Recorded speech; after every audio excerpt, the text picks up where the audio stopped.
Morning, everyone. Happy back to school day. Welcome to the start of a new term with on the news agenda with me, Fleet Street Fox. And today I'm joined by the Mirror's showbiz editor features, Jessica Boulton. Morning, Jess. Morning, Susie. Lovely to see you today. Yeah, been a long time since you were on here. We've had a lot of politics-heavy stuff since forever. It feels like. But let's have something else today. Let's have a bit of showbiz today. Now, before we kick off, I just want to say we're starting a new feature on this show. We want to hear from you. All right, email us with your thoughts, your suggestions, questions we didn't answer, abuse, whatever's on your mind when you're sitting there listening to us, and maybe that you wish that you had us respond to. I know lots of people see this show after we finish doing the live broadcast. Thousands more, of course, listen on podcast later on. So get in touch. You know, the people who are watching live get to have their say. So we want you to have your say as well. You can email me your thoughts. Don't have to be polite, but I'm going to ignore the ones that aren't. Email me on susie.boniface@mirror.co.uk and we'll read out the best or more thought-provoking ones on air. So put finger to keyboard and get in touch. Now, this is the People's Pay-Per-View, so give us your comments live. Those of you who are here now, ask us your questions. We'll do our best to answer them for you. And those of you listening later on podcast will just have to sniff your new pencil case to make it all seem better. So what have we got for you today? Well, the Mirror has splashed on a report showing that 60 pupils a day are being suspended from schools for incidents of alleged racism, as the hate in everyday discourse is seeping down to our children, it would seem. There's more on that in the paper, but in short, don't be racist. Okay. Now, meanwhile, elsewhere in what will probably turn out to be quite racist, the second report on the Grenfell Tower fire of 2017 will be published on Wednesday. And the families of the 72 people who died are setting out what they want to hear from it. Jess, there's a story in the paper here about the aunt of a 12-year-old girl who died on the top floor of that tower block waiting for rescue. What's she saying? She's basically saying she doesn't think that there will be justice at all until some people are behind bars for what happened at Grenfell, because the mistakes are so huge. I mean, we've had the inquiry's been going on for a long time, but there's got to be somebody that actually has accountability for some of the issues that went wrong here. And that's what she said. She's saying it won't be justice on Wednesday. It will be justice when someone's paying the price for all of our loved ones that we've lost in this tragedy, which is, I mean, you've got to feel for her. It is such an emotional thing. And the amount of time that they've been going through this afterwards as well, you know, they haven't been able to get any closure as such, if you could ever get any on this. But it's been a long, long journey for them all. Yeah, it's been 7 years, hasn't it, since that? I mean, it was pre-Brexit. Yeah. Just a year after the vote, Theresa May was Prime Minister. That's how long ago it was. And it was all incredibly shocking at the time, but it seems to just sort of, I know obviously the block is still there. And if you're driving into West London, it's a thing in your landscape, but it's just sort of become part of the background buzz, I suppose, of scandal and decay that we've got around us, and no real solutions to it. So this is Sandra Ruiz. Now, her niece, Jessica, was 12 years old. She would have been 19 by now, of course. She'd be embarking on her adult life. And this was a tragedy, really, in which this flammable cladding, for those of you who've forgotten or didn't know, this flammable cladding, which should not have been on the outside of a tower block, was put on the outside of a tower block because it was run by the council. And it caught light. There was a fire in one of the flats. It got out to the cladding, it caught light, and the residents were told to stay put by the fire brigade. Either they didn't realise how quickly this stuff was going to go up because it broke all the building regulations and shouldn't have been there, or they also maybe didn't realise that burning would release toxic gas into the building, which would kill quite a lot of people. Now, there were 72 who died, many of them people of colour, because that's the kind of people that councils stick in tower blocks. And the reason, it's worth pointing out, in Jessica, the reason they put this cladding on the block, right, the Kensington Council, they didn't think it looked pretty enough. It was to make it look, look. It's a bit of brutalist architecture. It was a bit concrete and pebble dash or whatever. And, you know, the Conservative Council thought, well, that's a bit of an eyesore. let's make it look prettier. All those people you don't want to talk to and think about, let's make it look prettier, cover it up. So many of the people who died in there were people of colour. They were children. They were the disabled. And 7 years on, there's still no one in jail, despite multiple revelations of warnings being ignored from residents, planning rules being ignored, failures of more than one organisation. Yes, the Mirror's asking a series of questions of that report at the bottom of the page about how it was all allowed to happen. But am I going out on a limb here if I say, ahead of that report, it was a combination of not wanting to spend money and disdain for the people who lived in that block? I mean, personally, we will never fully know, because we can only go by what we've heard at the inquiry, and obviously everybody has put forward their own points of view at the inquiry, and we have to sort of gain the truth from all of that and read it in between. But I mean, the feeling has been since the tragedy that not enough has been done fast enough, and why was this ever allowed to happen? And if you also look, there is still this existing problem. There's still the figures, I believe, I don't think we have the exact figures, but it's around like 2,000 blocks still got this cladding on.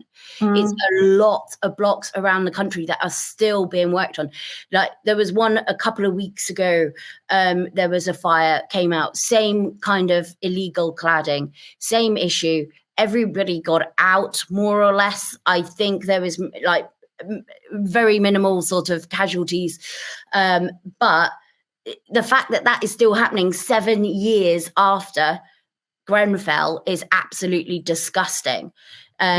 Surely letting them get away with this will make it harder for those still living with that cladding, says Leslie Smith. Yes, I mean, 100%. A lot of people it's been in all sorts of homes that the cladding's been used. It's been on private, it's been on council homes. The fact that there was a problem with this that wasn't spotted until after Grenfell is quite staggering in itself. And I mean, people are paying for the cladding to be changed as well. That's a whole other issue.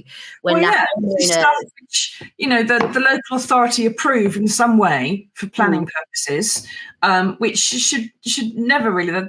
It seems to be that some of the safety tests on this stuff weren't as rigorous or weren't as accurate as they could have been, and that's gone on private properties. It's gone on council-run properties. There are people who own their own homes who are having to pay to be replaced because the way that the Conservative government, sorted out the replacement, it was kind of like, well, you've got to contribute a bit. And why? Why have you got to contribute a bit? Because it's expensive is why you've got to contribute. And there's people now that can't afford their homes that they've bought because and they've bought it with mortgages. They can't get insurance. They've got to pay for fire marshals 24 hours a day. And then you've got, of course, council authorities which have got to spend money doing this when they don't have the cash to spare. And it's not safe. And clearly, it's the people who built the block that are responsible. It is not the local authority. It's not the government. It's not the taxpayer. It's the person who built the block. Getting them to do it seems to be impossible. It's the companies that made the cladding in the first place, and it's the companies that approved it originally for testing that have got the questions to answer for. We got a comment here from Wes G saying Grenfell, the floating signifier of austerity UK, which I think pretty much sums it up, really. Yeah, it's just sitting there. And this is the thing, isn't it? So, what do you think, everybody? Do you think that the government should be paying for this, the taxpayer? Do you think there's some way we can go after the companies involved? Because as soon as the government was to say, well, we're going to, fine X business £1 billion, this is going to go in a receivership. You're never going to get the money. Rick says the more time that passes, the less people care. The government loves time. Tell me about it, Rick. We have seen the same thing with the nuclear veterans. And this report is published on Wednesday, and it will be Angela Rayner's job to respond to its recommendations, because she is not only Deputy Prime Minister, but also in charge of housing and local government. Now, you can bet your bottom dollar that those recommendations, we don't know what they are yet, but they're either going to involve holding some people accountable or spreading it about fairly thinly so that everyone gets a bit of the blame, or perhaps talking about big money being spent either to repair the damage or to compensate or to, try and get it fixed elsewhere in the country. Do you think that this government, Jess, is going to have the wherewithal, financial or political, that Angela Rayner is going to have the influence and the ability perhaps to actually do that. I mean, this is seen as a Tory scandal. The cladding went on under the Tories. The cladding, stayed on under the Tories. The tragedy happened under the Tories. The failure to fix it happened under the Tories. It should be right up her street, shouldn't it? It should be. It should be. And I mean, it is a sort of poison chalice that she's got to take on now, because there is going to be no great answer. It's going to either cost a lot of money that we don't have at the moment. We're already seeing the sort of, some of the things that they're having to do in order to raise money is already unpopular, such as the winter fuel allowance.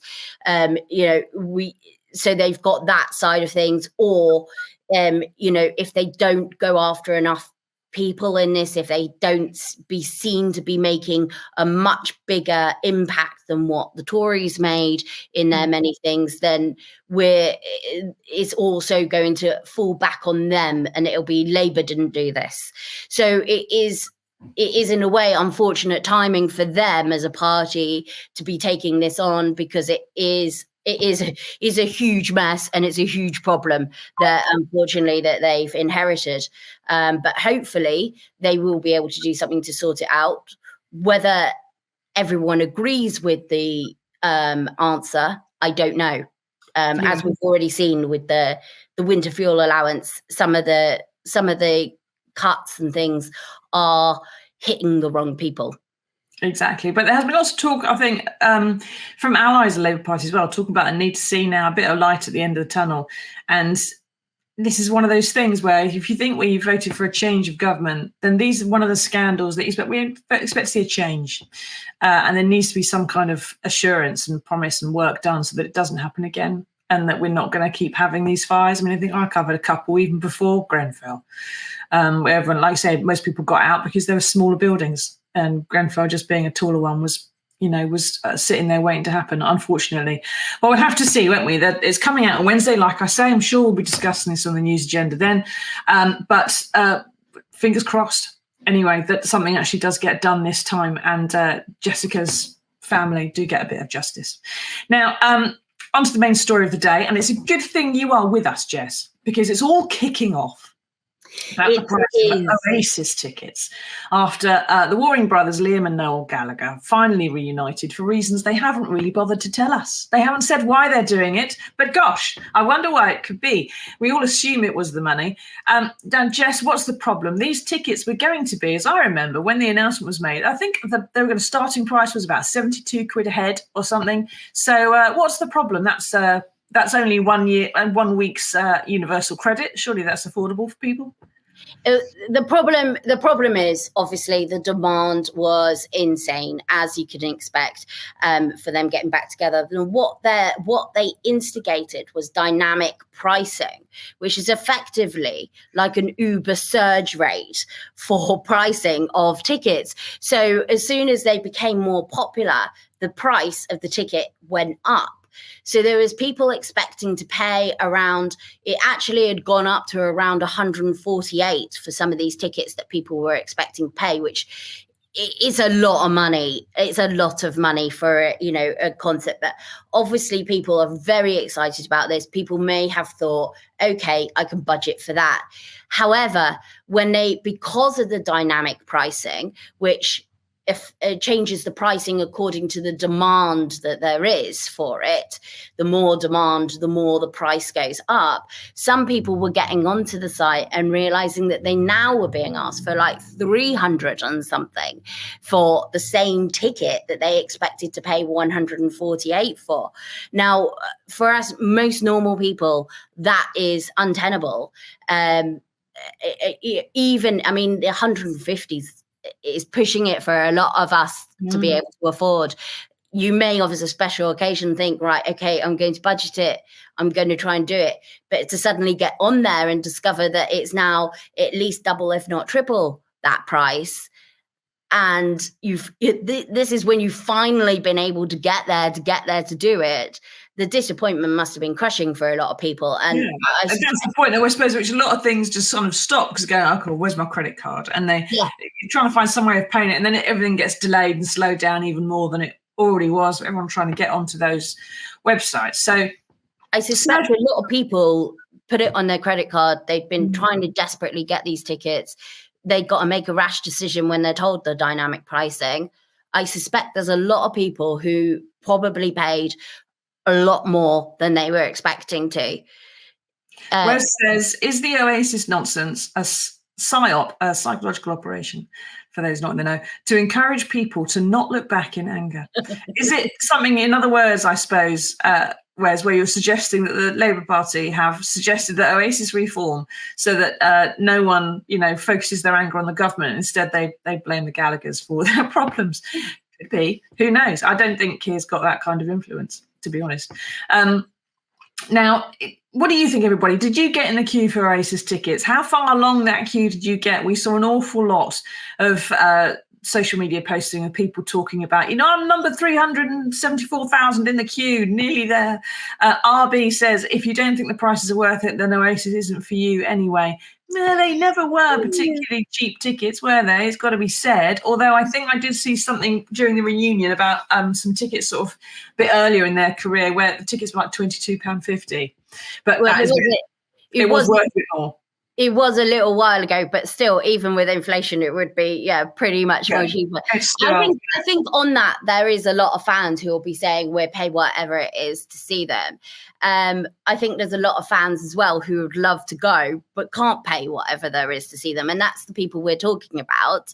And yes, there is an element of, well, if you can't afford it, you can't afford it. But I mean, it does seem a little much, £300 for like a straight up ticket. And then obviously when this is not even talking about the resale sites. And do they need to do it? I mean, Steve says, go and see a good up and coming band rather than a couple of has-beens. It's a bit like, take that, Getting Back Together or Bros or ABBA or anyone. They do it for the money. They just do it for the money. And they make so much. I mean, I'm going to cut in there, Susie. We will not have any dissing of ABBA on the news agenda this morning. Thank you. They're not even on stage, those guys. Okay? That's a hologram. Can you imagine? It is. They've done a whole new album. Thank you very much. And I'm very excited about the Oasis reunion. I was of that era, the whole Oasis Blur kind of thing. I grew up with that whole kind of the rivalry and that thing. I've been waiting for this, but I that kind of money for one gig is a lot. And if there's two of you, never mind travel, never mind food, never mind maybe overnighting. Starts getting thousands and thousands of pounds. It's just middle class 50-somethings who are going to only ones who could afford to go to this thing.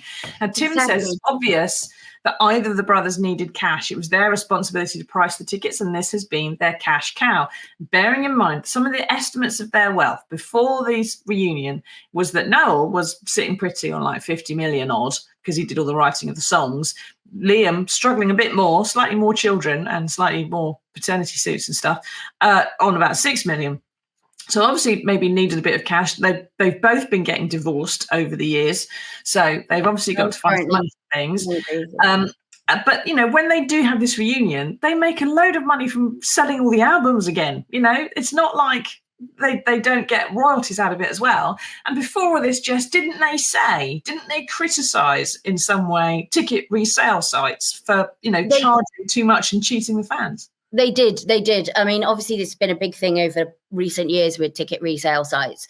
And I know Ed Sheeran's done a lot of work on this. Various other people have done a lot of work on this with trying different ways to stop the bots from buying up all the tickets, and then they get sold on at astronomical prices. And in the same story today, we're talking about some of the resale prices are already as high as £14,000 for Oasis, which that is just beyond. It's like a decade of holidays just to go. It's beyond everybody's means. You're going to be miles away from them. you're going to be miles away from them. And these are the ones that have come through the secondary ticket selling sites. Now, I think Oasis have actually made this great big stand and said, no, we only want things to be sold fan to fan sites. They don't want these ticket resellers cashing in and charging these enormous sums. So that is a very good thing. So this dynamic pricing kind of came as a little bit of a shock, because it kind of sounded like they were doing it in the fairest way possible so that most people could go. But, you know, they are a business at the end of the day as well. We've got to take that into consideration. And if people are willing to pay that money, you know, where is the line on what's right and what's not? If they know that that money is there and people are willing to pay it, I don't know. It's a very difficult one for me. I see Oasis as being a band that should be able to be seen by all of its fans without breaking the bank completely. Well, there's not a lot of working class fans, exactly. to be honest. That's what a lot of their songs were about as well. It wasn't about being filthy rich. It was about the opposite. It came out of hard times, some of their music. Claire says, money, money. She's obviously an ABBA fan. Money, money, money. I'm so glad I don't like them. Thank you. I was a Pearl Jam fan. I don't know what the hell this Oasis business is all about. Mike says, I saw Liam at the Isle of Wight Festival a while back. He sang all the Oasis hits. So myself a fortune. Well done, Liam. On Twitter, Brian says, I'd like to know how people can afford to go to these concerts and football matches these days with a cost of living crisis. I can just about feed myself. It is, you know, pretty difficult for a lot of people to manage. Wes says it should have been sorted via cinemas, allowing the mass of people to see them if they so wish. What you could do, you want to avoid, you know, ticket bots buying your tickets, sell a paper version of the ticket. Yes. Have a box office and money, ticket. It's really, people used to do it. Yeah, and you could just have, like, you know, however many tickets you could sell in Manchester, in Birmingham, in London, in little towns and little outlets. You've got a piece of paper, job done. Steve says it's more like a paywall than a wonder wall. Yes, so you've got these two different problems with the ticket prices. You've got the resale sites. When the bots come in, or lots of people maybe resell the tickets they do manage to get for profit. Some people make money that way. And then they can inflate the prices to whatever according to demand. And then you've got this dynamic pricing, which is when the official ticket sites, which are run, from which the bands take a cut. They don't get a cut from the resales. They do get a cut from this dynamic pricing. And it's like in the summer holidays when, you know, the school holidays when the price of holidays go up, that kind of stuff. There's more demand, so we're just gonna charge more. It doesn't cost them any more to do it. But it costs them exactly the same, but they can get to make a profit. And this is, you know, they've criticised it when other people are making the profit out of them. But when they're the ones making the profit, they seem to be absolutely fine with it. They're still the cheapest tickets, to be fair, but 300 quid is not £72.50. It's a lot, isn't it? Is it just me? Am I some kind of old fogey now? But that seems a lot to go to a show. It's a lot when you can listen on a CD. And it's probably better sound quality. And that's how old I am. Stuff's on CD. Now, the government is very cross about this, the same as lots of other people are. The Culture Secretary, Lisa Nandy, wants some answers, apparently. Now, Lucy Powell, who is leader of the House of Commons, she was on radio, I think, yesterday, and she was asked about it. And she said she did manage to get 2 tickets for 350 quid each. But then again, she's on insane amounts of money, so, you know, on 100 plus grand, this lot, so they can afford it. And she's quoted saying just that ticket sites need to be transparent, i.e. tell people what price it's going to be at the start by the time they get there, or they're doing this dynamic pricing.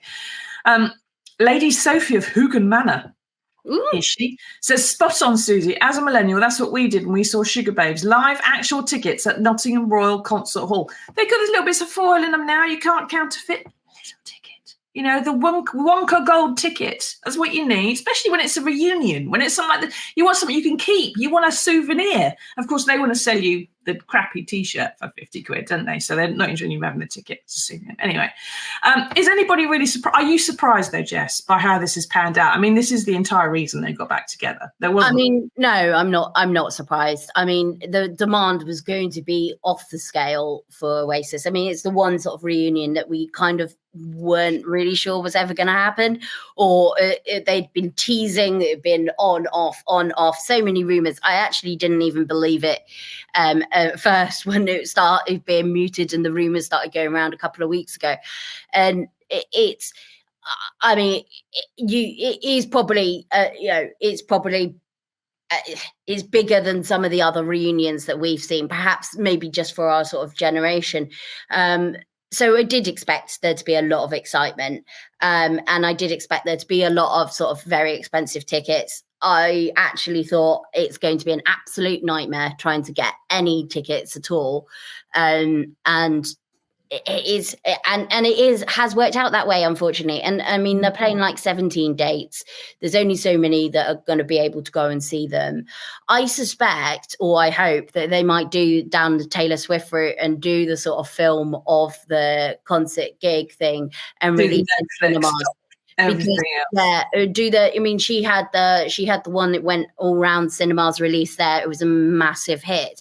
That seems to be a good model for pop stars and stuff and bands to follow now. Obviously, Blur have actually got their cinema documentary coming out. If it's not out already, it's out imminently. Great timing for them. They've been completely overshadowed. Yeah. But theirs is coming out now, talking about their trip back to Wembley and that sort of thing. So I think there's possibly they might do something like that, which would be great. So, seeing it at the cinema is something. It's not the same atmosphere as seeing it in a stadium, obviously, completely different thing. But I mean, if you've got a family or here's a group of friends of you, then that's, a couple of grand saved. I suspect that you'll probably be quite happy with your popcorn instead. Steve Foote says here, what happens if they fall out after the first show? Speaking of atmospheres, it's risky if you're on the 17th show, actually, isn't it? Yeah. If you've got tickets for that.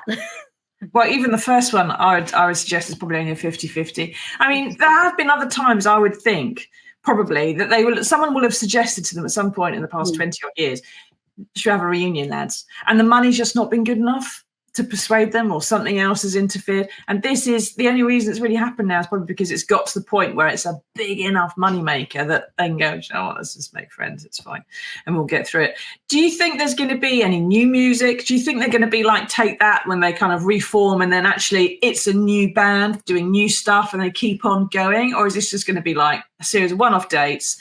Maybe they get to the end of the 17, maybe Liam wraps a guitar around Noel's head and that's the end of it by gig 4. But do you think they're going to carry on, or are they going to? I don't know. And that's a great question, because I can't predict that. I mean, it would be great if they did, and perhaps with seeing the response and the sort of enthusiasm for them and the sort of massive outpouring across even like Gen Z, like sort of clamoring for tickets, and they weren't really of that Oasis generation, but perhaps seeing this massive outpouring for them, maybe they will think about like, okay, this makes sense, work together, do stuff together. I mean, they've both had success individually since with their different bands, like High Flying Birds, and they've done some amazing things since. However, it's undeniable that everyone's always asked that question of, are they going to get back together? So now they are back together. Are they going to ride the wave and like do a Take That, like you said, who have actually made a really good success of their reunion? But, Take That they were a pop band, and they've come back and they've done pop songs for a slightly different demographic, but it's still pop. Whereas Oasis were poor lads from Manchester who just wanted to sing about their background and their life. Noel Gallagher, when he wrote a lot of these songs, was like, the guy who got fired as the roadie from In Spiral Carpets. Again, better band. And now he's like 50 million quid. He's got accountants coming out of his ears. And he couldn't write the same stuff if he wanted to. So, I mean, I wonder whether they've got the same bite, if you see what I mean, in terms of actually doing something new and making it last. How could they? He's going to be singing about rich man problems now, isn't he? Not Manchester lad problems. There's a very good point, Susie. That is a very good point. Like, what experience do you now have to do that? And have you lost that opportunity to sing about those sort of things? I mean, yes, it is. we don't know till afterwards on what they decide to do. But at the minute, there's nothing confirmed about whether they're going to carry on and do an album to follow. I guess that's all sort of being worked out to see how this goes. Paul Bateman here has said, haven't said which lineup of Oasis this will be. Will we see Bonehead? That's a good question. I think we will. I don't want to say it because everyone's focused on the two brothers, and there has been a lot of conversation about the other members that are coming back as well. Because some of them have been with Liam for a bit, haven't they? And yeah, some of them have been around and then they've brought back different ones, but there's some people that aren't doing it. And that is a good question that I should probably be able to tell you straight off, Paul. But on the top of my head, I have focused like a terrible person on just Noel and Liam. Well, to be honest, that is Oasis, isn't it? I mean, you can talk about different bits of the lineup, but it is, if it wasn't either of the, if you've got, like Mike had earlier on, if you've got Liam fronting a band, whoever that band is, he can sing Oasis hits, right? And it's a bit like seeing Oasis. Whoever Noel is, exactly the same thing. If the two of them together, you've got Oasis. If neither of them are there, you haven't got any Oasis. No, exactly. It's just how it works, unfortunately. It's unfortunate if you're the third member in the band, like whoever the third one in Bros was, who I've now forgotten. Craig! My God! What's wrong with these people? Showbiz, and you don't know it's Craig. Anyone do know it's Craig. Of course I know it's Craig. I'm older than you. No, so we don't have. Well, I think Pearl Jam is still going anyway, and just generally better. But we don't know yet whether Liam's ever going to crack a smile when he comes back onto stage. I do still worry about the oral hygiene on that microphone, where he's constantly sucking it all. Which is icky. It's always been icky. It's my big problem with Oasis, if I'm honest, is Liam's gob. And we don't know quite if it's going to be worth paying all the money for these things, but lots of people have signed up to it. Steve says, will Jedward be supporting? No. Only. It's Blossoms supporting them. It's who a band that they've been. Blossoms is supporting them. It's a band that they've been friends with for a long, long time. So unfortunately, not Jedward, but I'm sure Jedward will be doing some dates somewhere this summer. Yes, probably slightly easier to get tickets as well, and maybe more fun. Who knows? Right, thank you for taking us through that, Jess. Apologies to anyone who was trying to get in the queue for questions and didn't get through to the end, but email me at susie.boniface@mirror.co.uk and anything that's on your mind about Oasis or about Grenfell, anything else we discussed today, anything we didn't discuss, perhaps is in the news that you think we should have done, if you want to abuse us for our views on Jedward or Bros, whatever it might be, email me and the best ones will get read out, okay? susie.boniface@mirror.co.uk. Now, we have managed to find some good news in the world for you, and here it is.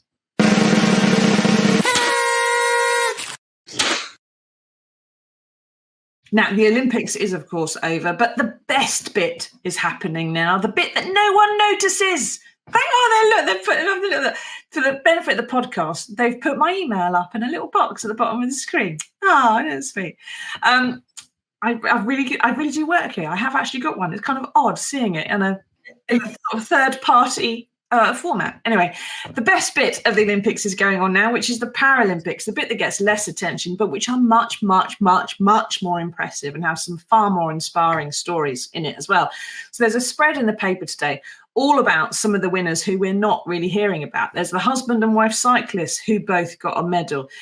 There's a double amputee who stepped on a landmine, had both his legs amputated below the knee. I got gold, I think, in the rowing.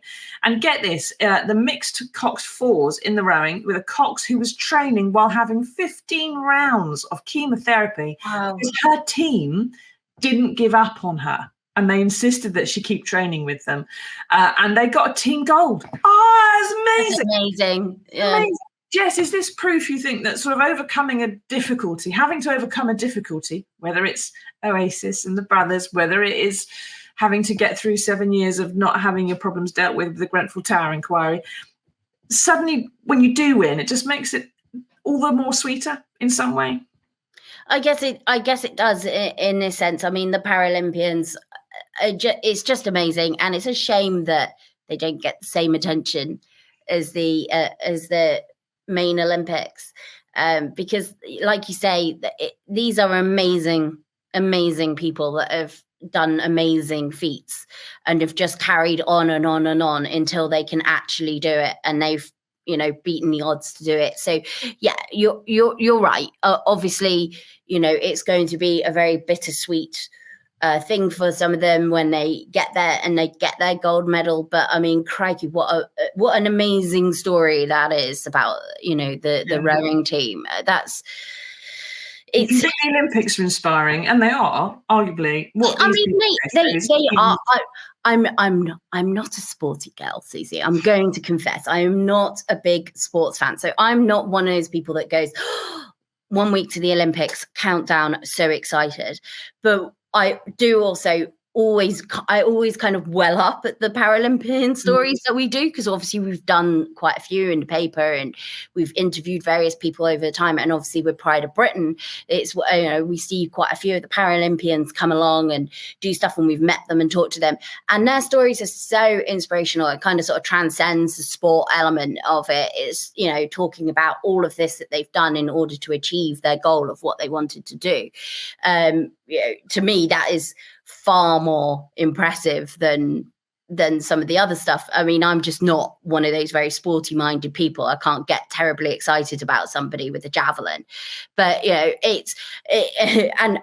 I don't really quite understand that if you've won the medal, why you all suddenly get to be like dames and stuff like that, because surely the medal is the prize. Again, that doesn't happen for the Paralympians in the same way. I mean, one of them will get to go on Strictly. Which is an honour in itself. There we are, but that's not exactly as good as it maybe used to be. Not necessarily as good, but it's I mean, I do think. I mean, basically, I'm joking about the sport thing. I mean, obviously, everybody loves all these sport things. I'm just not necessarily my cup of tea terribly, but the Paralympians, obviously, the stories there are just make me well up every single time, because it's just amazing feats, and I think. It just shows how proud we should be of everybody that's taken part. And if people get the right support, then regardless of what their difficulty may be, it is possible to overcome it. And I think that applies to the people who died in the Grenfell Tower fire, many of whom were disabled and were less able to actually get out of the building.